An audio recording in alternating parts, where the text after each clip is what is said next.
கர்த்தருடைய பரிசுத்த நாமத்திற்கு மகிமை உண்டாவதாக.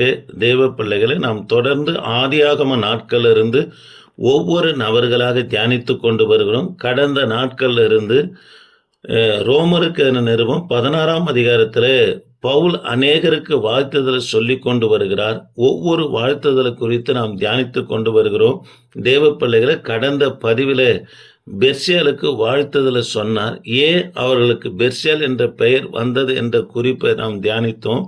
இன்றைக்கு ரோமருக்கு நிருபம் 16ஆம் அதிகாரம் 13ஆம் வசனத்தில் கர்த்தருக்குள் தெரிந்து கொள்ளப்பட்ட ரூபையும் எனக்கு தாயும் ஆகிய அவனுடைய தாயும் வாழ்த்துங்கள் என்று பவுல் சொல்லுகிறத பார்க்கிறோம். தேவ பிள்ளைகளே, எதற்காக ரூபுவே கர்த்தருக்குள் தெரிந்து கொள்ளப்பட்ட ரூபையும் எனக்கும் ரூபுக்கும் தாயாய் இருக்கிற அவர்களை வாழ்த்துங்கள் என்று சொல்லுகிறார் என்று தியானிப்பதற்கு முன்பதாக இந்த ரூபுடைய குடும்பத்தினுடைய பின்னணி அறிந்து கொள்ளும்படியாய் அடியன் விரும்புகிறேன். தேவ பிள்ளைகளே, வட ஆப்பிரிக்காவில் இருக்கிற சீரேனு ஊரை சேர்ந்தவர் தான் சீமோன். இவர் நீக்ரோ இனத்தை சேர்ந்தவராக காணப்பட்டார். அது மாத்திரமல்ல, இவருடைய மனைவி ஒரு யூத ஸ்திரியாக இருந்தாங்க. இவர்களுக்கு 2 பிள்ளைகள் இருந்தாங்க. ஒருவர் ரூப், இன்னொருத்தர் அலெக்சாந்தராக காணப்பட்டார். தேவ பிள்ளைகளை, இதை குறித்து மார்க்கு சுவிசேஷ புத்தகம் 15ஆம் அதிகாரம் 21ஆம் வசனத்தில் பார்க்க முடியும்.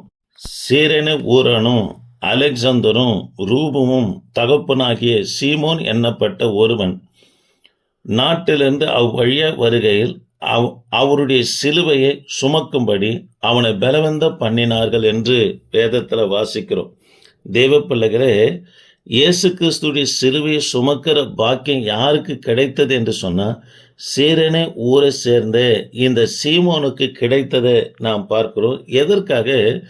எதனால இவருக்கு கர்த்தருடைய சிலுவையை சுமக்கிற பாக்கியம் கிடைத்தது என்னவென்று சொன்னால், தேவ பிள்ளைகளே, ஒரு சுத்தமான யூதன் பஸ்கா பண்டிகை நாட்களில் எருசலேமுக்குள்ள தங்க வேண்டும். கலப்பட யூதன் தேவ பிள்ளைகளை எருசலேமுக்கு வெளியே தங்க வேண்டும். ஆகவேதான் இயேசு கிறிஸ்து எங்க பாடுபட்டார் என்று சொல்லப்படுனா நகரத்துக்கு புறம்பே பாடுபட்டு சிலுவையில் அறையப்பட்டார் என்று சொல்லப்படுகிறது. இந்த சீரேனு ஊரை சேர்ந்த சீமோன், அதாவது பஸ்கா பண்டிகைக்கு வந்து எருசலேமுக்கு வெளியே தங்கி கொண்டு இருக்கும்போது இயேசு கிறிஸ்து அதாவது நகரத்துக்கு வெளியே சிலுவையை சுமந்து கொண்டு போகும்போது அவர் தடுமாறி விழும்போது அவருடைய சிலுவையை சுமக்கும்படியா எருசலேமுக்கு வெளியே தங்கி இருந்ததானே இவர் சுத்தமான யூதனா இல்லாத பட்சத்தில் பஸ்கா பண்டிகை நாட்களில் எருசலேமுக்கு வெளியே தங்கி இருந்ததானே இந்த சீமோனை, அதாவது இயேசு கிறிஸ்துவை சிலுவையை சுமக்கும்படியா பலவந்தப்படுத்தினாங்க. இவருக்கு இயேசு கிறிஸ்துடைய சிலுவையை சுமக்கிற ஒரு பாக்கியம் கிடைத்தது என்று சொல்லி நாம் பார்க்கிறோம். அது மாத்திரம் இல்லை தேவ பிள்ளைகளே, அப்போஸ்தலர் நடபடி புஸ்தகம் 2ஆம் அதிகாரத்தில் தான் இந்த சீரேனு ஊரை சேர்ந்த சீமோன் குடும்பம் ரட்சிக்கப்பட்டு ஞானஸ்தானம் எடுத்தாங்க. தேவ பிள்ளைகளே, பவுலுக்கு எப்படி ரூபுடைய தாயும் தாயா ஆனார்கள் என்று சொல்லி நாம் தியானிக்க போகிறோம். தேவ பிள்ளைகளே, பவுலுக்கு 13 வயது இருக்கும்போது அவங்க தாயார் மரித்த உடனே பவுல் ரூப் அலெக்சாந்தர் குடும்பத்தோடு வந்து நம்ம சேர்ந்து கொள்ளுகிறார். இது 1 தீமோத்தேயு 1ஆம் அதிகாரம். இந்த நல் மனசாட்சியை சிலர் தள்ளிவிட்டு விசுவாசமாகிய கப்பலை சேதப்படுத்தினார்கள். இம்மெனேயும் அலெக்சாந்தர் அப்படிப்பட்டவர்கள். இவர்கள் தூசியாதபடி சிட்சிக்கப்பட இவர்களை சாத்தானுக்கு ஒப்பு கொடுத்தேன் என்று பவுல் சொல்லுகிறத பார்க்கிறோம். தேவ பிள்ளைகளே, பவுலுடைய தாயார் மரித்த உடனே பவுல் 13 வயதில் ரூப் அலெக்சாந்தர் குடும்பத்தோடு சேர்ந்து கொள்ளுகிறார். சேர்ந்து கொள்ளுகிறது மாத்திரமல்ல, மற்றவங்களுடைய பார்வையில் இந்த ரூபுக்கும் அலெக்சாந்தருக்கும் பவுல் எப்படி காணப்பட்டார்னா மூத்த சகோதரனை போல நம்ம காணப்பட்டார். தேவ பிள்ளைகளே, இவர்கள் இருவருக்கும், ரூபுக்கும் அலெக்சாந்தருக்கும் பவுல் கர்த்தருடைய உபதேசத்தை போதித்து கொண்டே இருந்தார். தேவ பிள்ளைகளே, இதில் பவுல் போதித்ததுல கேட்டு தேறி வளர்ந்தவர் யாராய் காணப்பட்டார்னா ரூப் காணப்பட்டார். அலெக்சாந்தர் பின்வாங்கி போனவராக காணப்பட்டார். பின்வாங்கி போயிட்டு யாரோடு கூட சேர்ந்து கொண்டார் என்று சொன்னால், இமேனையோடு சேர்ந்து கொண்டு இந்த அலெக்சாந்தரும் இமேனையும் ரூபையும் பவுல் என்ன பண்ணா பரியாசம் பண்ணினவர்களாக காணப்பட்டாங்க. போய் வேலை வெட்டி எதனா செய்யுங்க அப்படின்னு சொல்லி இவங்க போயிட்டு, அதாவது கப்பலில் பிரயாணம் பண்ணி பிஸ்னஸ் பண்ணாங்க. நல்ல பணத்தை பார்க்க பார்க்க இமேனையும் அலெக்சாந்தரும் பணத்தை பார்க்க பார்க்க பவுலையும் ரூபையும் என்ன பண்ணா தூஷிக்கிறவர்களாக காணப்பட்டாங்க. ஆகவே தான் 1 தீமோத்தேயு 1:20 இம்மேனையும் அலெக்சாந்தரும் அப்படிப்பட்ட ஒரு விசுவாசமாகி கப்பலை சேதப்படுத்தினாங்க. ரூபு சேதப்படுத்தல வளர்ந்தாரு. பணத்துக்கு ஆசைப்பட்டு தொழில்துறை செய்வதற்காக அலெக்சாந்தர், அதாவது பவுலை விட்டு வெளியே வந்து தேவ பிள்ளைகளை அவர் விசுவாசமாகி கப்பலை சேதப்படுத்திட்டு இம்மேனையோடு சேர்ந்து கொண்டு பணம் சேர சேர பிசினஸ்ல பணம் சேர சேர பவுலையும் ரூபி என்னவனா தூஷித்தவராக காணப்பட்டார்.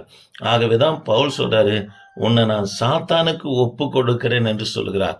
சாத்தானுக்கு ஒப்பு கொடுக்கிறேன்னா இனி உனக்கு போதிப்பதில்லை, இனி உனக்காக நான் ஜெபம் பண்ணுவதில்லை, உன்னுடைய பெயரை என் ஜெப குறிப்பு ஏட்டிலேருந்து எடுத்துடுறேன் அப்படின்னு சொல்லி பவுல் இந்த இடத்துல சொல்கிறார். இதை தான் நான் உன்னை சாத்தானுக்கு ஒப்பு கொடுக்கிறேன் என்று நம்மள சொல்லுகிறார். தேவ பிள்ளைகளே, ஒருவேளை கணவனாக இருக்கட்டும் மனைவியாக இருக்கட்டும், அதாவது ரட்சிக்கப்படாதவர்களாக இருப்பார்களா, அல்லது பிள்ளைகள் ரட்சிக்கப்பட்டு பின்வாங்கி போயிட்டு தாய் தகப்பனுக்கு இடையூறாக, அதாவது சாட்சி கெடுக்கிறவர்களாக இருப்பார்களா, அவர்களுக்காக நம்ம ஜெபிக்காமல் விட்டோம்னா அவர்கள் யார் வசத்தில் போயிடுவாங்கன்னா சாத்தா அவர்களை பொறுப்பு எடுத்துடுவான், அவர்களை கையில் எடுத்துக்கொள்ளுவான். ஆகவே அவர்களுக்காக ஜெபிப்பதை மாத்திரம் நம்ம நிறுத்தவே கூடாது. இதை தான் பவுல் சொல்லுகிறார், என் குறிப்பு ஏட்டிலேருந்து உங்கள் பேரை எடுத்துட்டேன், ஆகவே உங்களை சாத்தானுக்கு ஒப்பு கொடுத்தேன் என்று பவுல் இந்த இடத்துல சொல்லுகிறத பார்க்கிறோம். தேவ பிள்ளைகளே, இந்த பவுலுடைய உபதேசத்தை கேட்டு வளர்ந்து தேறிய நிமித்தமாய், ஆகவேதான் ரோமருக்கு என நிருபம் 16:13 கர்த்தருக்குள் தெரிந்து கொள்ளப்பட்ட ரூபையும் அவனுக்கும் எனக்கும் தாயுமாகிய அவர்களை வாழ்த்துங்கள் என்று சொல்லுகிறத பார்க்கிறோம். ரூபு கர்த்தருக்குள் தெரிந்து கொள்ளப்பட்ட என்று பவுல் சொல்லுகிறார். தேவ பிள்ளைகளே, யார் கர்த்தரை ஏற்றுக்கொண்ட பிற்பாடு கர்த்தருடைய உபதேசத்தை கேட்டு ஆண்டவருக்குள்ள வளருகிறார்களோ அவர்கள் தான் தேவனால தெரிந்து கொள்ளப்பட்ட பிள்ளைகள். தேவ பிள்ளைகளே, அழைப்பு எல்லாருக்கும் இருக்குதுங்க. தெரிந்து கொள்ளப்படுதல் ஒரு சிலருக்கு என்று வேதம் சொல்லுகிறது. அழைக்கப்பட்டவர்களும் பலர், தெரிந்து கொள்ளப்பட்டவர்களும் சிலர் என்று சொல்லப்படுகிறது. எங்களை வளர்த்ததான பாஸ்டர் பால் அருணாச்சல ஐயா சொன்னதான காரியம், அழைக்கப்பட்டவருக்கும் தெரிந்து கொள்ளப்பட்டவருக்கும் வித்தியாசத்தை சொன்னாருங்க. தெரிந்து கொள்ளப்பட்டவன் கர்த்தரையே நோக்கி பார்த்து காணப்படுவான். பிற்பாடு தெரிந்து கொள்ளப்பட்டவனை அவனே பாவம் செய்ய போனாலும் கூட கர்த்தர் அனுமதிக்க மாட்டார். ஒருவேளை பாவம் அவனை தேடி வந்தாலும் கர்த்தர் அந்த பாவம் மேற்கொள்ள அவனை விடவே மாட்டார். காரணம் என்னவென்று சொன்னால், அவன் தெரிந்து கொள்ளப்பட்டவன் என்று எங்களை சொல்லி வளர்த்தாருங்க. தேவ பிள்ளைகளே, நாம் தெரிந்து கொள்ளப்பட்ட பிள்ளைகளாக இருப்போம்னா, கவனிப்போம், நாம் தெரிந்து கொள்ளப்பட்ட பிள்ளைகளாக இருப்போம்னா நாமே போனாலும் கர்த்தர் அனுமதிக்க மாட்டார். ஒருவேளை நம்மளை தேடி வந்தாலும் அந்த பாவம் நம்மளை மேற்கொள்ளாதபடி நம் தேவனாகி கர்த்தர் பாதுகாப்பார். ஒருவேளை அவங்க தவறி விழுகர்களாக இருப்பார்லனா அழைக்கப்பட்ட ஆத்துமாவை இருக்குமே தவிர தேவனால் தெரிந்து கொள்ளப்பட்டவன் பாவத்துக்கு போகவே மாட்டாங்க. தேவ பிள்ளைகளை, பழைய ஏற்பாட்டின் நாட்களில் கூட நீங்கள் வாசித்து பார்த்தோம்னா, யாக்கோபின் 12 பிள்ளைகளிலே யோசேப்பு கர்த்தர் தெரிந்து கொண்டார். எதற்காக தெரிந்து கொண்டார்னா, பஞ்சத்திலிருந்து, அதாவது யாக்கோபு குடும்பத்தை காக்கும்படியா யோசேப்பை தெரிந்து கொண்ட நிமித்தமா பாவம் தேடி வந்தது, அவரை மேற்கொள்ளாதபடி என் தேவனாகிய கர்த்தர் பாதுகாத்ததை பார்க்கிறோம். தேவ பிள்ளைகளே, தெரிந்து கொள்ளப்பட்டவன் பாவம் செய்ய மாட்டான். பாவம் அவர்களை தேடி வந்தாலும் மேற்கொள்ள கர்த்தர் விடவே மாட்டார். இரண்டாவது, தெரிந்து கொள்ளப்பட்டவங்க, அதாவது தடம் புரண்டு ஊழியம் செய்ய மாட்டாங்க. கர்த்தருடைய அழைப்பை நோக்கி நேராக ஓடுகிறவர்களாக காணப்படுவாங்க. தாவீது தேவனால தெரிந்து கொள்ளப்பட்டவர். அவர் கர்த்தரை நோக்கி மாத்திரம்தான் ஓடினார். ஆனா சவுலு பார்த்தீங்கன்னா, அதாவது மனுஷ நிமித்தமாக கர்த்தரே என்ன பண்ண அவரை எடுத்தார். எல்லாரும் ராஜா வேணும், ராஜா வேணும் என்பதற்காக கர்த்தர் அனுமதித்தாரே தவிர சவுலை தெரிந்து கொள்ளல. அவருடைய வாழ்க்கை பார்த்தீங்கன்னா, ராஜாவான பிற்பாடு கர்த்தர் ஈட்டியை கையில கொடுத்து இஸ்ரவேலுக்கு விரோதமாய் செயல்படுகிற பெலிஸ்தரை துரத்து என்று சொல்லுகிறார். ஆனா இவரோ சவுலோ யாரை துரத்துறாருன்னா, தேவனால் அபிஷேகம் பண்ணப்பட்டு கர்த்தரால் தெரிந்து கொள்ளப்பட்ட தாவீதை துரத்துகிறத பார்க்கிறங்க. தேவ பிள்ளைகளே, தெரிந்து கொள்ளப்பட்டவங்க இரண்டாவது தரம் புரண்டு ஊழியம் செய்ய மாட்டாங்க. கர்த்தர் என்ன அழைப்பு கொடுத்தாரோ அந்த அழைப்புல நின்று நம்மனா கர்த்தருடைய ஊழியத்தை செய்கிறவர்களாக காணப்படுவாங்க. இன்றைக்கு 2 காரியத்தை சொன்னோம். தெரிந்து கொள்ளப்பட்டவங்க 2 காரியம் செய்வாங்க. 2 காரியம் அவங்களுக்குள்ள காணப்படும். ஒன்று, பாவம் அவர்களை தேடி வந்தாலும் கர்த்தர் மேற்கொள்ளவே விட மாட்டார். இதுதான் தெரிந்து கொள்ளப்பட்ட தேவ பிள்ளைகளுக்கு அடையாளம். 2வது, தேவ பிள்ளைகளே அவங்க தடம் புரண்டு ஊழியம் செய்ய மாட்டாங்க. கர்த்தருடைய அழைப்பை நோக்கி நேராய் போகிறவர்களாக காணப்படுவாங்க. 3வது, அவர்கள் கர்த்தரையே நோக்கி பார்ப்பாங்க. எப்படி ஆகாயத்து பறவையானது, ஆகாயத்து பறவைகளும் சமுத்திரத்தில் இருக்கிற மச்சங்களும் அவர் கையை திறக்க அது போஷிக்கப்படும், அவர் கையை மூட திகைக்கும் என்று சொல்லுகிறது போல, தேவனுடைய போஷிப்பை மாத்திரம் தெரிந்து கொள்ளப்பட்டவர் என்ன பண்ணுவாங்க, விரும்புவாங்க. எந்த மனுஷனும் தேடி ஓட மாட்டாங்க.